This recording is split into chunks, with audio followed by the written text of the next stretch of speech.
How you doing today? It's Rob Marriott from 123network.net, and today we will be getting back to part 2 of part 9 of the cPanel tutorial, and today we'll be going over the mail section.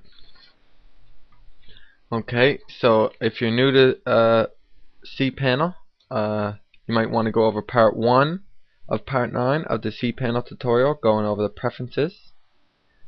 Explaining how the video tutorials and getting started wizard would be the best things to look at it if you're new to the cPanel. If not, let's go ahead and move right on to the mail section.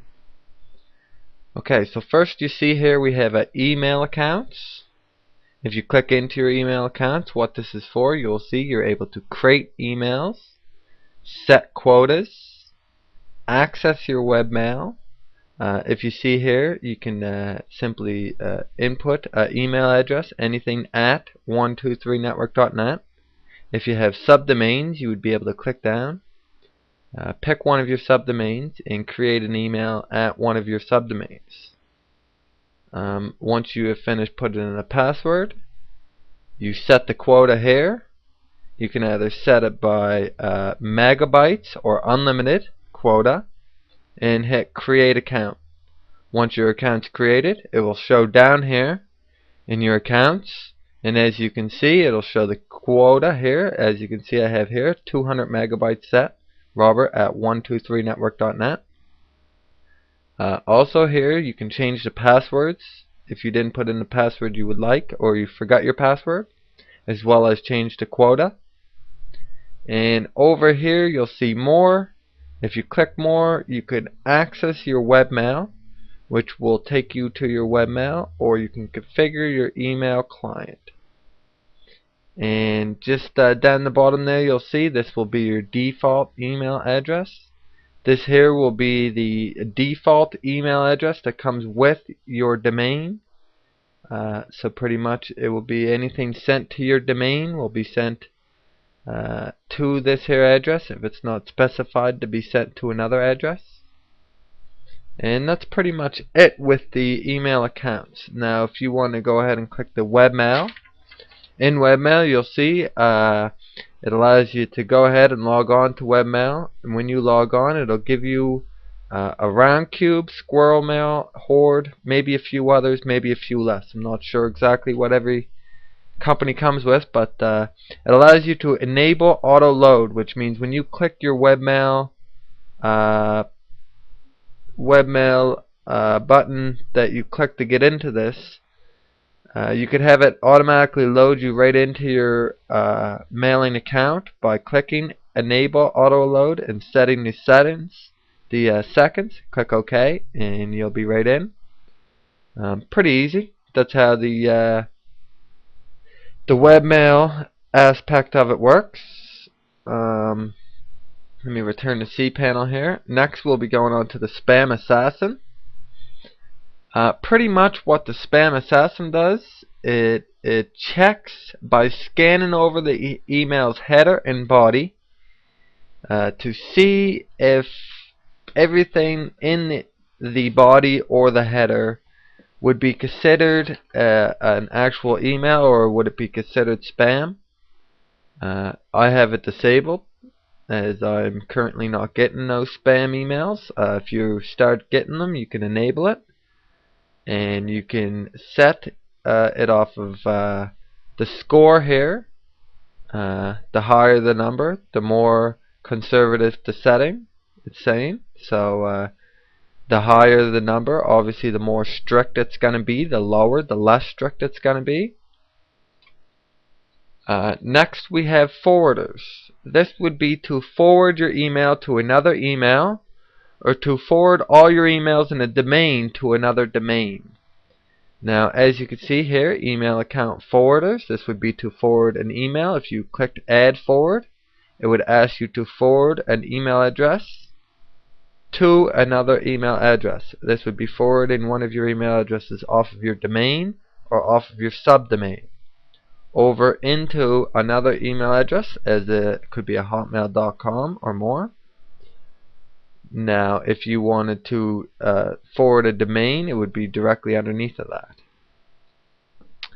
Next we have autoresponders. Now, to use autoresponders are used to automatically send a message back to a user after receiving a message. So more like them no reply emails that you get, or pretty much when you send an email, this will automatically send an email reply back saying whatever it is you would like it to say. Fairly easy to set up. Click Add Auto Responder. As you'll see, interval and hours to respond. The emails here, this here would be the email name that you would like to show up that you would be responding. From, you would be putting no reply, subject, and then the mail, the body, the message that you would like to send back to the person after receiving a message. Okay, next we have our default address. In our default address here, you will see this will be your default address. Like I said, all your mail will go to, such as the mail that has not been sent to an actual email address. Here you can change your default email or forward it to another email address if you did not want your error messages and more going to your default email, as well as if you'd reached over your quota or email quota or bandwidth, you would have email messages sent to this email, your default email as well. So if you would like to change that to another email address you use, simply just put in your email address here and have your default email address forwarded over. Okay, next we're getting on to the user level filtering. This here is pretty much just to set filters, kind of like the spam assassin. What it does is you can set up filters by user, the user's email.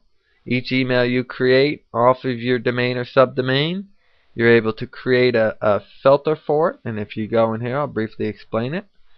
As you can see, basically what it's doing here is you're entering filters, header filters, from filter, a subject filter.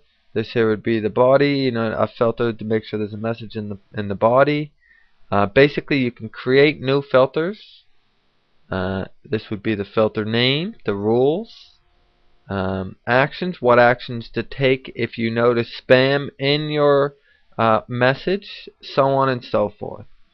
Pretty much just setting up the spam emails that come into your system. The exact same thing goes with the account level filtering. I'm not going to click it. It pretty much just has to do with pretty much setting filters on rather all the emails in the domain rather than just the user. So it's pretty straightforward, pretty simple. Okay, now our email delivery route. In our email delivery route, here it will show you the exact route the email must take to get either from your webmail client or to the destination the address is going to. This here will show you the path that it takes from one server to another. You can show the route, type in the email address you want to see, and here it will show you. A lot of this stuff you won't be using unless you have a fairly big company set up or a fairly big amount of emails coming in. Pretty much you'll be using just the email accounts, webmail, maybe a bit of forwarding, doing some forwarding emails, maybe a few autoresponders depending on if you have a company or whatnot. Now next, let's go ahead and check out the import addresses and forwarders. The import address and forwarders here would be to set up emails you have on your computer or forward emails you have on your computer to this actual system here, your webmail system, using a .csv file or a .xls file. I do not use this. If you do need help using that, you can send me a message and I'll gladly talk you through it. Most people will not need it. Now, email authentication. Here we have an email authentication. This will be to set up several properties of an email to verify if the origin of the email is represents in the header These methods here are to protect against spam and prevent against spam as well. Here, as you can see, there's a number of different things you can add here to go ahead and make sure you're not getting emails that you do not want. Here you can block IPs, the IP addresses of the senders that are sending them to you. Here you can add additional MX servers that will be approved for sending emails, as well as add an additional hosts that send emails to your domain to auto approve them for sending emails. So pretty much the email authentication has something to do with the account level filtering, user filtering, and spam assassin. All lead back to one thing, which is preventing spam and having you get the emails that you want. Okay. Last but not least, we have the MX entries. Now, MX entries determine how mail is delivered to your domain. If your mail is delivered to a server that your domain is on, you won't need to edit this. However, if your mail is going to an external server or another domain, you're going to need to go ahead and point your domain to that server, or go ahead and point your domain to that host, the host you would like to get it your mail to go to.